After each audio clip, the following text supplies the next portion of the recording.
चलिए बच्चों, थोड़ा सा यहाँ पे जनगणना का और कुछ क्वेश्चन अपन यहाँ पे डील कर लेते हैं।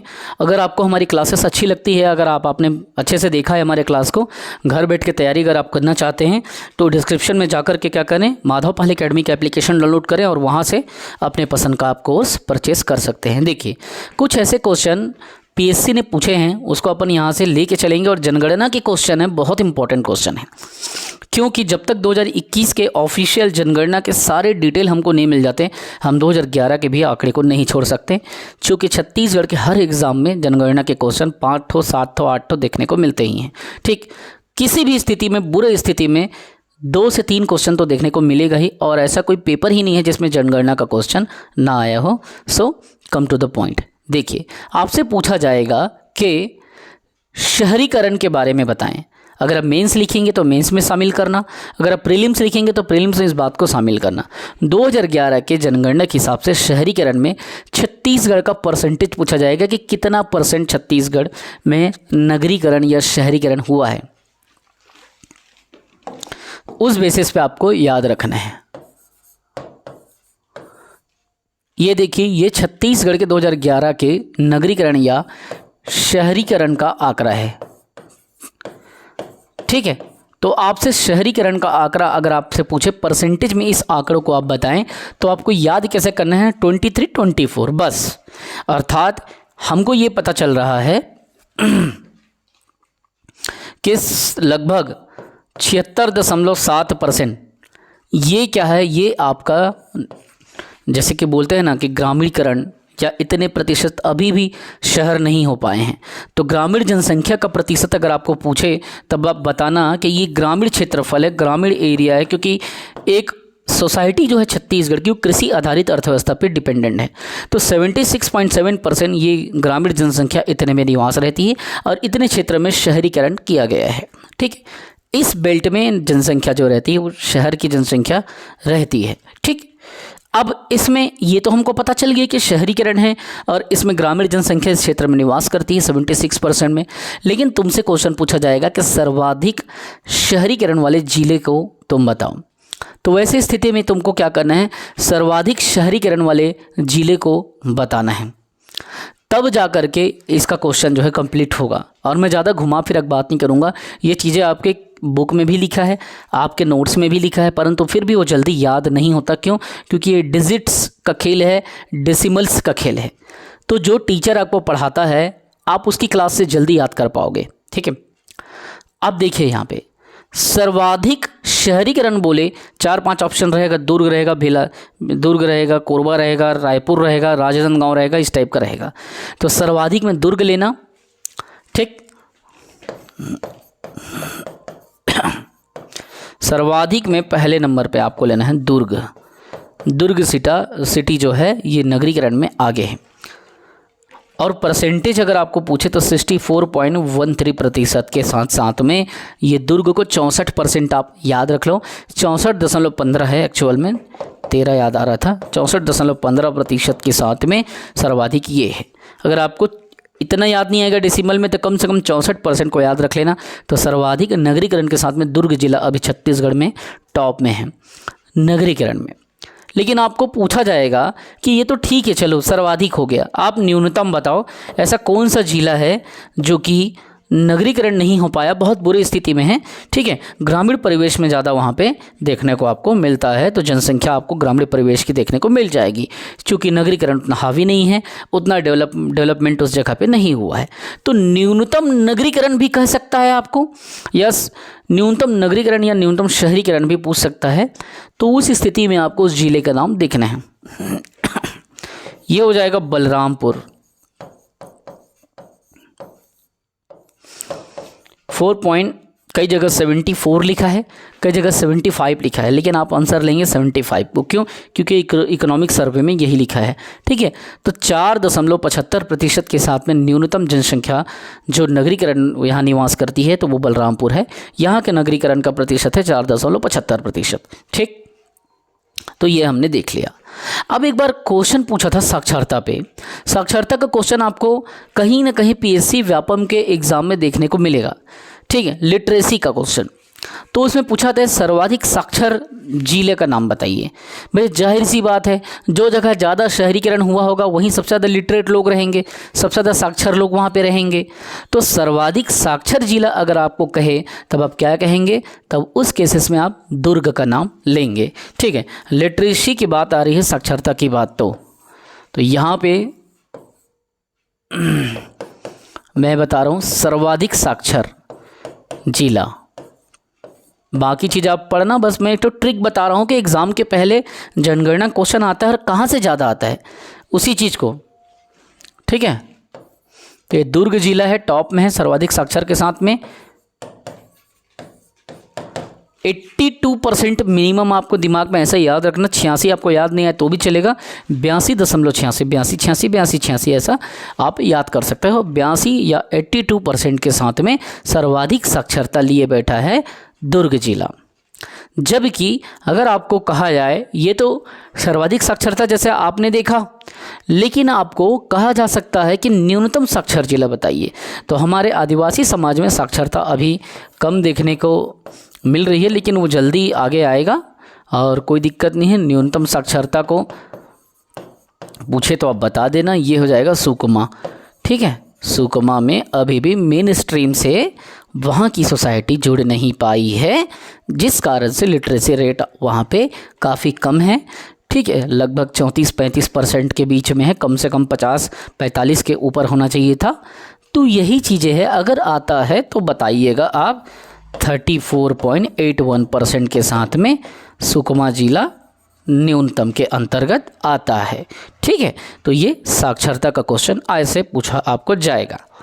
अब मैं आपको बताऊंगा एसटी के ऊपर क्वेश्चन, इसी साक्षरता से कैसे क्वेश्चन पूछे गए हैं और कैसे क्वेश्चन पूछे जा रहे हैं।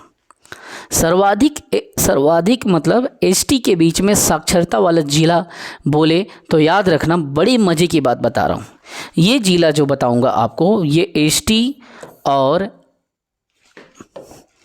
प्लस एससी, ये दोनों कम्युनिटी के बीच में जब बात आती है किसकी, साक्षरता की, तो सबसे ज़्यादा साक्षरता वाला एसटी जिला, मतलब एसटी जनसंख्या के लिए सर्वाधिक एसटी जनसंख्या वाला जिला बताएं जो साक्षरता में टॉप हो, सर्वाधिक एससी जनसंख्या वाला जिला बताएं जो साक्षरता में टॉप हो। तो ये बड़े मज़े की बात है, एक ही क्वेश्चन में दोनों शामिल हो जाता है। ठीक है, इसमें आपको क्या देखना पड़ेगा, एसटी सर्वाधिक साक्षर, एससी सर्वाधिक साक्षर, तो ये होगा आपका बालोद जिला, और आंकड़े भी लगभग एक हैं, तो ये इसमें आ जाएगा बालोद।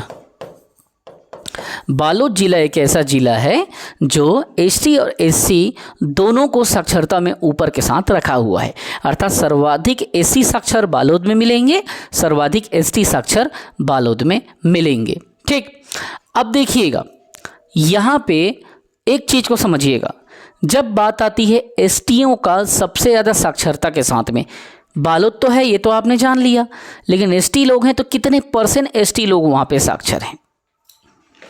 एसटी में 77.73% लोग, इतने प्रतिशत के साथ में बालोद जिला साक्षरता में टॉप है एसटीओ के लिए। तो परसेंटेज पूछेगा कितने % एसटी साक्षर हैं वहाँ उस जिले में, क्योंकि साक्षरता जब निकाली जा रही है उस टोटल जिलों के पॉपुलेशन के हिसाब से एसटी जिलों को के बीच में से परसेंटेज निकाला जा रहा है। तो ये हो गया आपका बालोद, जो कि 77.73% के साथ में टॉप पे है। लेकिन जब एससी का क्वेश्चन आता है कि एससी का परसेंटेज कितना है, ये तो और ऊपर निकल जाता है, क्योंकि ये जब भी परसेंटेज आती है उस कम्युनिटी के बीच से डिसाइड होता है पूरा, ना कि बाकी लोगों को उठाया जाता है। ठीक है, तो उस जिला में सर्वाधिक एससीओं के बीच में साक्षरता का परसेंट हमको देखना है। हमने एसटी का देख लिया, ये भी इसी के आसपास है लेकिन इससे थोड़ा ऊपर है, ये है 79.61%, ये एससी का साक्षरता, जो कि इसमें भी बालोद ऊपर में आ जाता है। तो ये सर्वाधिक का टॉपिक में आपने ले लिया। लेकिन जब आपको न्यूनतम एसटी साक्षर जिला बोला जाए तब आप क्या लेंगे, कहाँ की एसटी जनसंख्या सबसे कम साक्षर है, तो उसके लिए सुकमा आएगा। ठीक है, जैसे ये तो सर्वाधिक में आपने देख लिया भैया बालोद। अब मैं इधर आता हूँ, तो एसटीओ का न्यूनतम साक्षरता वाला जिला आपसे पूछा जा रहा है। ठीक है, न्यूनतम साक्षर, एसटी वाला न्यूनतम साक्षर जिला, ये क्या हो जाएगा, सुकमा। हालांकि बहुत ज़्यादा सर्वाधिक वहाँ पे देखने को आपको मिलेगा एसटी भाई, लेकिन लिटरेसी हो तब। सरकार अभी भी प्रयास कर रही है इसको मुख्य धारा में जोड़ने का। ये बात अलग है कि अभी तक ये मुख्य धारा में मेन स्ट्रीम से जोड़ नहीं पाए हैं। ठीक है, तो इसका परसेंटेज कितना है, ये है 28.55। देखिए बेटा, शिक्षा एक ऐसा चीज़ है जो आपको कहाँ से कहाँ पहुँचा देता है। मैंने अपने एजुकेशन के दम पे मैं इतना ठीक ठाक यहाँ से चला लेता हूँ, परिवार कमा लेता हूँ कि मुझे किसी सोर्स की ज़रूरत नहीं पड़ती है। विद्या में इतना दम है, इतना बल है कि ये आपको एक सशक्त और योग्य व्यक्ति बनाता है, एक शिक्षित समझदार नागरिक बनाता है और आपके आजीविका का साधन ये आपका पैदा कर देता है। ठीक, जो आपके गरीबी रेखा के उस रेखा से ऊपर आपको पहुंचा देगा। ठीक, तो समझिए, आप अच्छे से पढ़िए, पढ़ो ऐसा कि पढ़ा सको, टाइम पास के लिए कभी ना पढ़ो। ठीक है, अब यहाँ पे आप देखिए, हमने देखा कि भैया हम यहाँ पे क्या कर रहे हैं, डील कर रहे हैं। ठीक है, तो ये पहले मैं, अच्छा ये न्यूनतम साक्षरता में सुकमा, जैसे कि मैंने बताया, तो ये चीज़ क्या चीज़ के लिए है, एसटी के लिए, न्यूनतम एसटी के लिए। ठीक है, अब ये न्यूनतम तो आपने जान लिया, परसेंटेज भी जान लिया, न्यूनतम एससी का आपको बताइए। न्यूनतम जब एससी के लिए पूछता है तो उसमें आप लॉजिक लगाइए कि न्यूनतम एससी कहाँ हो सकते हैं। ठीक, एससी सर्वाधिक में तो बालोद है, जो कि दोनों में बालोद आ रहा था, तो न्यूनतम एससी साक्षर तो उसके लिए सरगुजा है। ठीक है, ये एससी के लिए जब बात आती है तो उसमें न्यूनतम एससी साक्षर ये टॉपिक है अपना, इसके लिए आपको लेना है सरगुजा। ठीक, अब ये तो आपने जान लिया कि सरगुजा जिला में सबसे कम एससीओं का साक्षरता दर्ज किया गया है, लेकिन कितना परसेंट एससी लोग ऊपर हैं इसमें, याद रखेंगे 56.07% है। आप कुछ नहीं, 56% को याद कर लें, बाकी 07 याद नहीं आएगा तो भी कोई दिक्कत नहीं है। ठीक, इस तरीके से आप सारी चीज़ों को डील करें। ठीक, तो आगे की क्लास में फिर मैं आप लोगों को चीज़ों को डील कराऊंगा, चीज़ों को समझाऊंगा, बताऊंगा जितना मैं बता रहा हूं। मैं ये नहीं कहता कि आप इसको नोट करो, नोट करोगे तो अच्छी बात है, नहीं भी करते हो तो मैं आपको ये चीज़ बताऊंगा कि आप इसे रिवीजन ज़रूर करो। बीच बीच में मेरे क्लासेस को सप्ताह में एक बार पढ़ लिया करो। ठीक है, एक क्वेश्चन किसी स्टूडेंट ने मुझे कल मैसेज करके पूछा था कि नवा बिहान योजना के बारे में थोड़ा बताइए। तो कुछ नहीं है बेटा, नवा बिहान योजना घरेलू हिंसा से महिलाओं का संरक्षण का क्या है, एक प्रावधान करता है और इसके लिए 2005 में अधिनियम बनाए गए थे नवा बिहान योजना में, जिसके तहत विभिन्न प्रकार का मेडिकल ट्रीटमेंट या मेंटल एक प्रकार का साइक्रेस्टिक वगैरह का भी वहाँ पे सुविधाएं हैं, ताकि महिलाओं का उपचार वगैरह इत्यादि भी हो सके। सरल भाषा में कहूँ तो घरेलू हिंसा से महिलाओं को बचाने हेतु तो एक संरक्षण अधिनियम कहलाता है।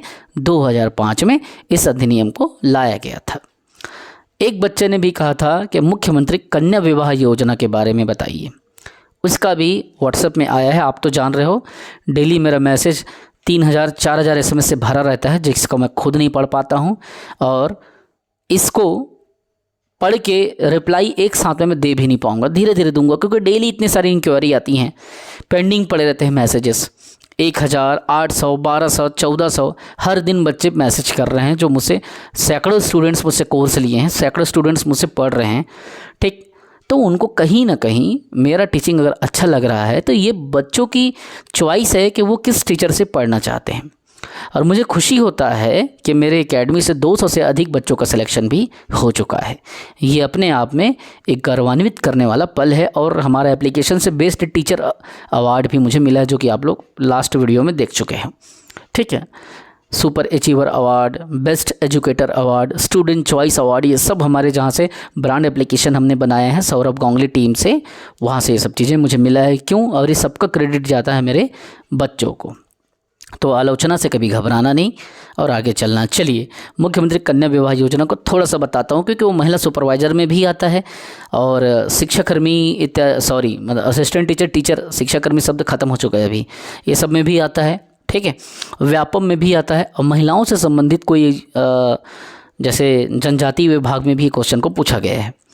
तो इसमें क्या होता है भैया बेटा, मुख्यमंत्री कन्या विवाह योजना में अधिकतम 2 कन्याओं को 2 बेटियों को इसमें लाभ मिलता है ना, 2 कन्याओं को।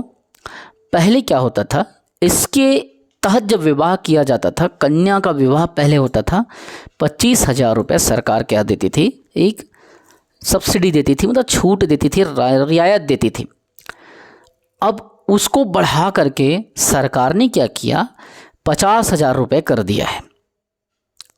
याद रखेंगे, कभी भी इस योजना का आप लाभ ले सकते हैं। महिला कल्याण विभाग में जाकर के आप रजिस्ट्रेशन करा लीजिए, उसके तहत आप विवाह की एक तिथि देगी सरकार, उसके तहत आप शादी कर सकते हैं। सामूहिक विवाह होगा, 50,000 रुपये 2 बेटियों तक को मिलेगा।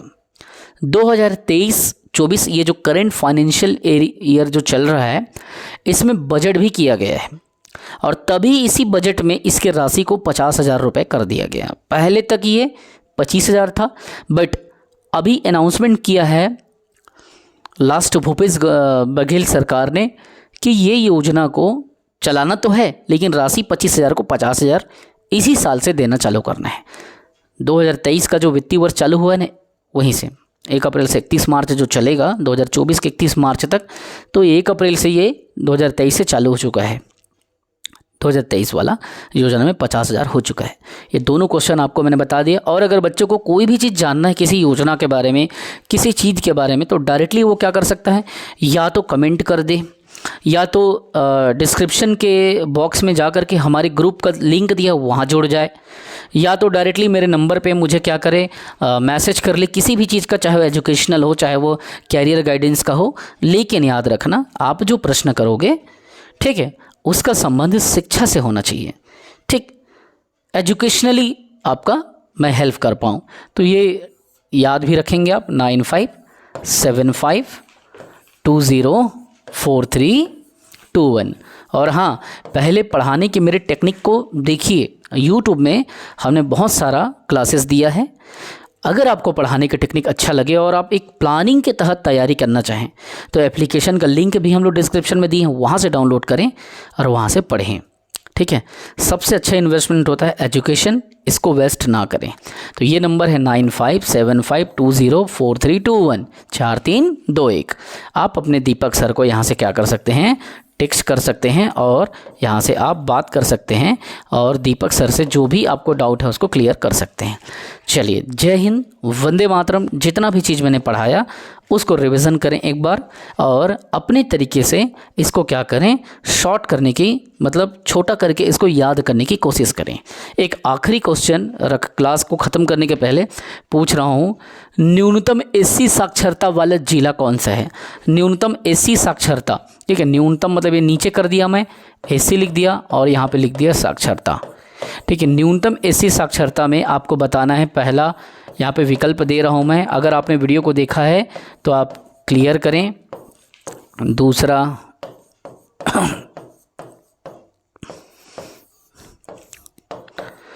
बालोद, चौथा मुंगेली।